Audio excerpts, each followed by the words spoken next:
জলবায়ু পরিবর্তনের কারণে ২০৫০ সাল নাগাদ বাংলাদেশের শস্য উৎপাদন ৫০% কমে যেতে পারে বলে মন্তব্য করেছেন পরিবেশবিদ ও বিজ্ঞানীরা।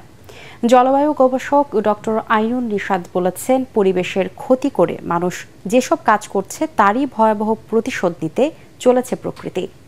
জুম বাংলাদেশ ইউথ ফাউন্ডেশনের জলবায়ুর ক্ষয়ক্ষতি বিষয়ক জাতীয় এক সেমিনারে এসব কথা বলেন বিশেষজ্ঞরা। তরিক ইসলামের রিপোর্ট। ওয়ালটন ফ্রিজ কিনে অনেকের মতো আপনিও হয়ে যেতে পারেন মিলেনিয়াল। সেরা পণ্যের সেরা অফার।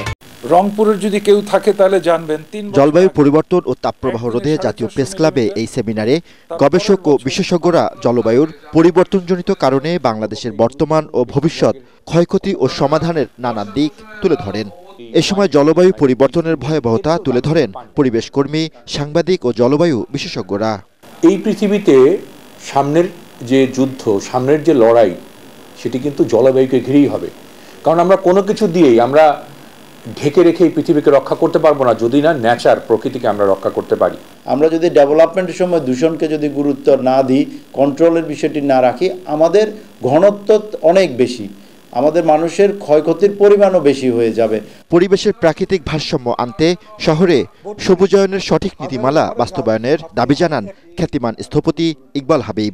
গাছ কাটার আগে প্রতিস্থাপন নিশ্চিত না করে গাছ কাটা বন্ধ করতেই হবে।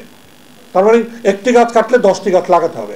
জলবায়ুর পরিবর্তনজনিত ভবিষ্যৎ ঝুঁকি মোকাবেলায় এখনই দীর্ঘমেয়াদী পরিকল্পনা গ্রহণ এবং বাস্তবায়নের দাবি জানান এমিরেটাস অধ্যাপক ডক্টর আইনুন নিশাত। 5 ধরনের নতুন ফসল লাগবে।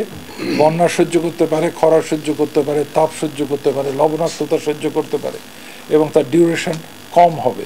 এ সময় পরিবেশ বাঁচাতে জনসচেতনতা ও সামাজিক আন্দোলনের দাবি জানান বক্তারা। ক্লাইমেট চেঞ্জের কারণে তরিক ইসলাম, এটিএন বাংলা, ঢাকা।